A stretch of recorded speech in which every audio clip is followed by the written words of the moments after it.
Art Pet Peeves, a rite of passage for every art community commentary channel by this point. And now the tradition falls on me, where I will proceed to be petty as all heck for the next 15 or so minutes, and I implore you to join. After being in the art community for 10 or so years, being like a little 11-year-old watching reasons why your DeviantArt OC sucks videos on YouTube, the after school. It's funny looking back at that starry-eyed kid judging every Mary Sue in sight, being blissfully unaware of my own writing flaws.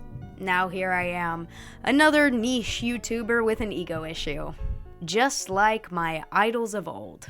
I'm Sabah Black Sheep, have you any soul? No sir, but today, we are gonna have some harmless fun hating. Please let me know what are your vaguely unreasonable pet peeves are in the art community, down in the comments, so we can argue passionately, and then slowly devolve into a Yuri subplot. But before we get into it, commit arson on the like and subscribe button, check out the Etsy shop for cool shirt designs, or join the 17+ Discord server to meet a bunch of cool artists and get your art in the next video. But without further ado, we begin. Number 1, the no commenter. The no commenter is the people who share their art in like a Discord server but never comment or compliment other people's work. Never a whisper of appreciation to other people's work, just drop their art and leave. It just seems a little self-righteous. Like, I get doing it every now and then if you lack the energy. I get that. But all the time, never talking to other artists, never telling them their work is fire. Even if they're complimenting you, you just ignore their work entirely. Something they worked on really hard and you just ignore it? Why? Genuinely, why not appreciate their hard work? Literally, you can compliment anything. Even shit can have a pretty color. Like, come on. And the people who say it's because of anxiety, let me get this straight. You're okay with sharing your art, which oftentimes tends to be personally telling about your interests, state of mind, or proclivities. But saying, I love your art is too forward doesn't make a lot of sense. Number 2, twink freaks. One of my closest friends is a twink freak. I can't hate, and honestly, I'm a bit of an old man freak. I just draw the same old man in different fonts. And I'm sure many of you like your twinks, I get it. I don't, but in theory I do. But oh my lords, I feel like it's so boring. Like, where is the detail? Like, their face looks so smooth and boring, like cats. Where's the personality? The life lived worn on their face. I notice with Twinkie artists, the face shape is always the same, and it's just the eyes that just change. Like, you got like the thin eyes to be like, oh, he's devilish, and then it's like the big white eyes and it's like, oh, he's innocent. Like, oh my god, I get it. I mean, that's most of anime, but whatever. The designs tend to be recycled artist to artist. I find it really hard to figure out whose twink is who. They all look the same, I'm sorry. Number 3, hyper-realistic artists. Okay, this might be controversial and hateful, but holy gods, do I hate hyperrealism when it's literally just an exact copy of a photo. Like, I know this is kind of ran into the ground and I don't want to make it that long, but genuinely, where is the art aspect to this art? Where is the creativity? Like, undoubtedly it takes a lot of skill, but what is the point? I guess it could be therapeutic, I can understand that, but I don't know, it's probably bad, but people like this strictly only copy references. I don't see them as full artists. Like, yeah, they're artists, they work and learned that skill. Like, it's not an easy thing to do. It's easier, but it's not easy. It's like being in English class and only reading and never like actually writing a paper about what you're reading, so you're never like dissecting and understanding on a personal level. You're just consuming. And I don't know, like, it's like the most consuming type of art. Like, you're not really adding anything. It's just you consumed it and spit it back out like a fucking filter. It can help you understand. Like, don't get me wrong. Like, directly copying a reference can help you a lot with understanding anatomy and detail and whatever not. But, like, it's a study thing, not like an actual finished piece. I'm probably just being an elitist ass. But when you're talking to people that are like outside the art community and you're sharing your art with someone and they're like, wow, your art's so good, you know, I'm a pretty good artist too. And then they show you your work and it's like those people that draw realistic art in art class and the drawing is literally just like a 1-for-1 copy of a photo they drew in high school. Like, comparing your work that is completely original and yeah, you use a reference, but like you use hundreds of references. You just vaguely look at the general structure of the reference and then use it and then go to another, or I don't know. Honestly, I don't use that many references. I use a few and then I kind of just forget they're there. But that's because I used a lot of references and built up that visual library. And like, they think you're equals. Like, they don't realize you draw every day and like, if someone sat you two down and said, draw this, you'd be able to draw it a lot better than them because you have a visual library. You have built the skills to deconstruct and reconstruct, reimagined. I realize this is 100% an ego issue. And most people that say things like this, they genuinely just want to connect with you. It's not to put you down. They just don't realize the amount of work that often goes into art, or they're just not thinking it's that big of a deal to identify right now in the conversation.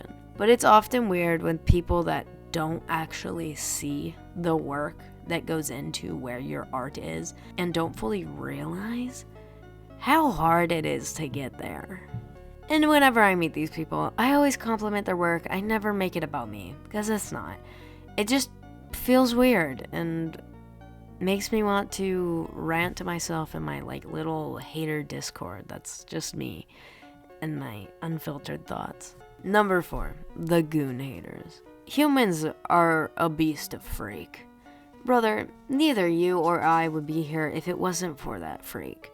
So what's the issue? My ace self does not get it whatsoever, but I let people ethically goon if they want. I've noticed in recent years there has been so much Gooner hate and the actualization of the nude form due to the rise of purity culture.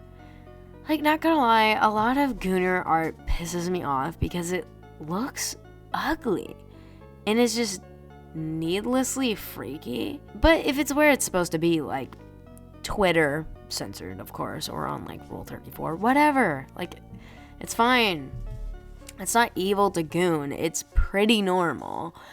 And telling people their art style is the Gooner art style just because their women have curves, not gonna lie, dude, that's so weird. Like, yeah, a lot of women have curves. That does not immediately mean they're sexualized. Like, dude, chill. Number 5, beginner hate by intermediates.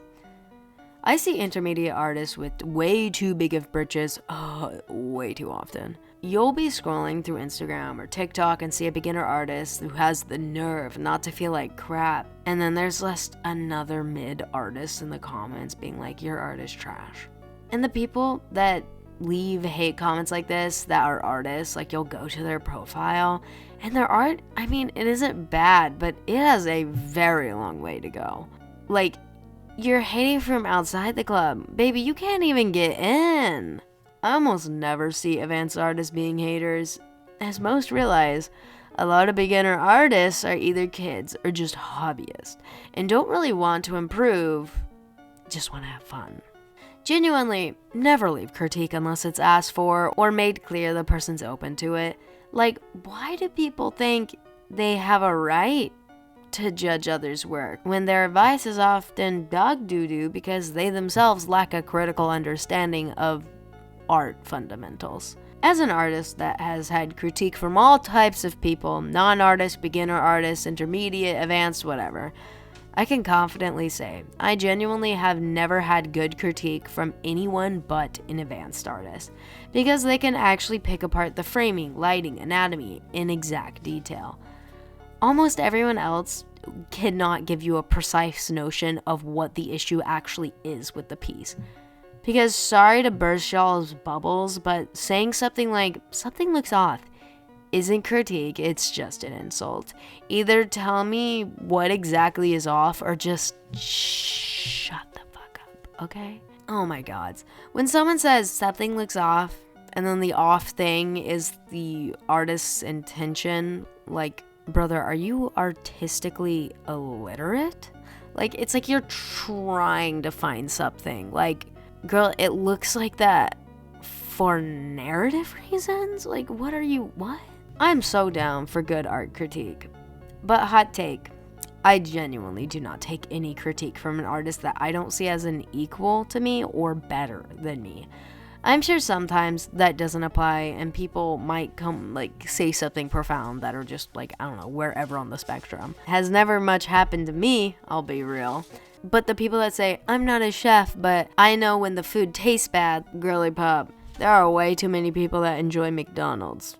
So that is wrong on so many levels. You can tell me the difference between these two pieces. One's an old piece of mine, the other's recent. Now, tell me which one is better now. You can have a preference, that's for sure, but advanced artists tend to break down the art piece into many different factors, which makes their criticism way more precise than literally anyone else's.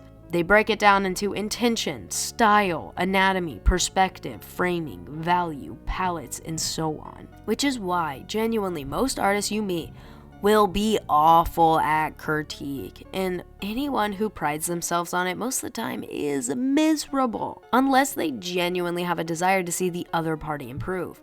People always act like sandwiching critique is bad. Dude, it's not that hard. It's not bad because it honestly helps people figure out the balance of change.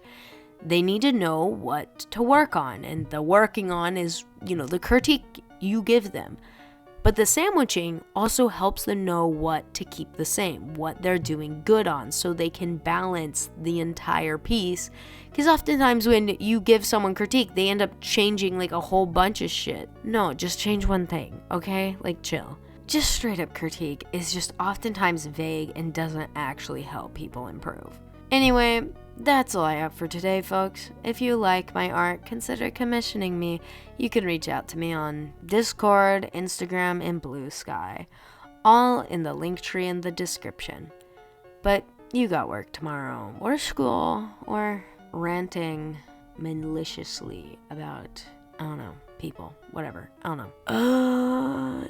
But as always, don't dream about wheat-based byproducts. Moi, je m'appelle Mademoiselle Noire, et qu'on va pour la voix,